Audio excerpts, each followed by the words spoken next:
Hi, Grin. Let's get this crumb out of your beard. Try to remember where you came from while you're here.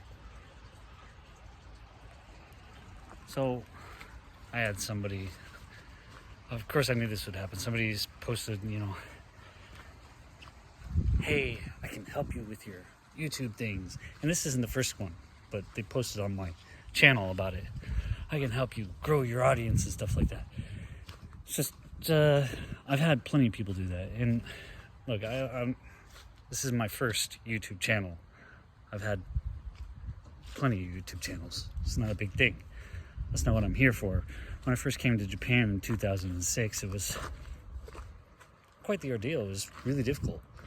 I came with basically very little money and very little opportunities, and didn't know what I was doing. I didn't know Japanese. The only thing I knew how to say was, where's the toilet, and how do you say this word in Japanese, and learned what I could from that. I had to go to Korea for 3 days to get a transfer. I had to leave the country in order to change my visa, and I almost got stuck in South Korea because you have to, if you go into Japan, you have to have a return ticket unless you have a visa, and I didn't have the visa at that time, and I had to go out and come back in to get it. So I had to buy a return ticket, and I just happened to have enough money to buy a return ticket to Korea, so they let me in Japan. And they almost didn't let me in because they were like, you just left and now you're coming back, why are you here again? And I'm like, oh, I'm a writer, I'm doing travel writing, and I haven't finished yet. And so I needed some more time to finish my writing, and showed them my blog that I had, that I was doing stuff on, the stuff that I was publishing and whatnot. This is back in the day of, travel writing and blogging was popular. Not so much anymore. And I've been there, I've done that, I've gone through the downs and the ups and whatnot. I've been manipulated, I've been, lied to, I've been used, and I've made great friends too. And I've come to the point where I'm satisfied. I've got enough. I've done what I wanted to do. I created my own business. Grinning Studios. I'm doing it. Built my own school, my own studio, everything. So, I don't need that. That's not what this is for. Just remember that.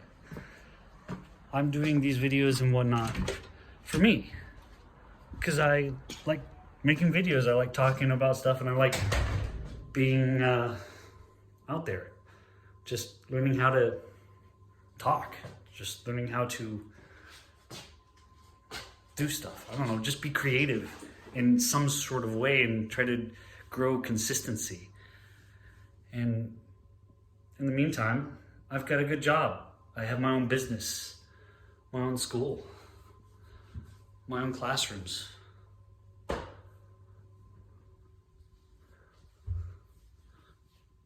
Place where students of all ages can come learn English. And it's not like it's small, it's not terribly small. I mean, I've got another room just in case I have other lessons or another teacher who wants to come in and do stuff. I've got a studio. I built this myself. I designed this thing. Nobody in my prefecture knew how to make a soundproof studio. I had to design it myself, down to the walls, the metal, everything. Designed it all myself. I've made songs in here. I've done lessons. I have drum lessons for students. A great teacher. He was in one of my bands. His name is Sugai-san. He's a fantastic drummer, if you ask me. And I've got this space where he can teach people drumming. And I've got people coming to practice their music here, and get ready for their shows that they do. I'm happy. If these videos become popular, that's not my concern. That's cool for people who are interested, but it's not what I'm looking for. I have everything that I need. I don't need to be popular. If I become popular, I'm not adverse to it. I'm okay with that. It's perfectly fine. I don't mind. I've been popular. I've been on national TV in Japan, NHK. My YouTube channel was on NHK, 10 years ago. I've been on Nodojiman. I actually got all the bells. I rang all the bells. I sang my song and everybody loved it. Got all the bells, and I had a really embarrassing talk with the announcer afterwards.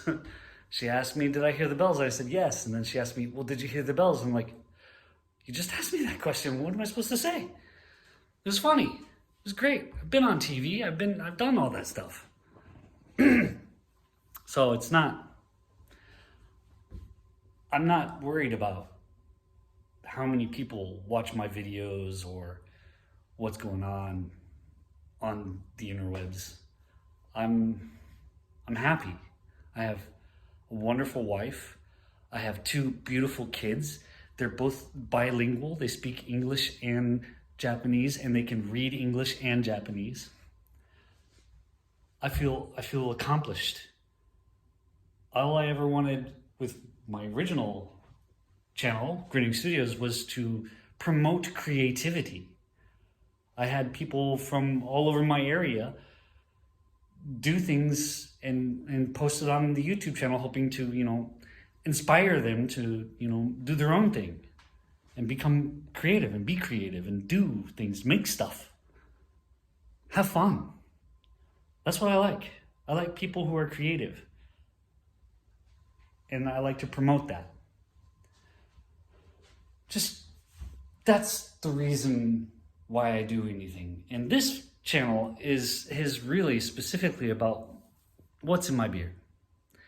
And here's something about beards in Japan. Very few people have beards. So my beard is hard to keep looking good. It doesn't look good. I think it looks like garbage. I don't know what to do. I can't find any good beard wax.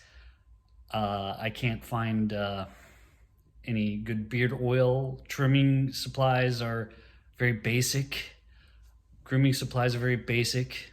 No hair cutter or salon knows what to do with my beard. They're like, they don't know. How do they handle? How do they cut a beard? How do they trim a beard? They've never seen a beard before, or if they have, it's been a very Japanese style beard. So this is like a crumb in my beard. These are the things that I just want to talk about because it's just stuff on my mind. What's going through my head at the time? Like a crumb sticking in my beard. Oh, there it is. Look at that. Huh. That's the whole point of this channel. Just to talk about stuff like that and to get into a habit of doing stuff. Talking about the things on my mind. I don't think it's good to keep things bottled up all the time. Should talk about it. Also, it helps me using the using the Feynman technique, where when you teach something, you become more knowledgeable at it, because it requires a certain amount of knowledge in order to teach something.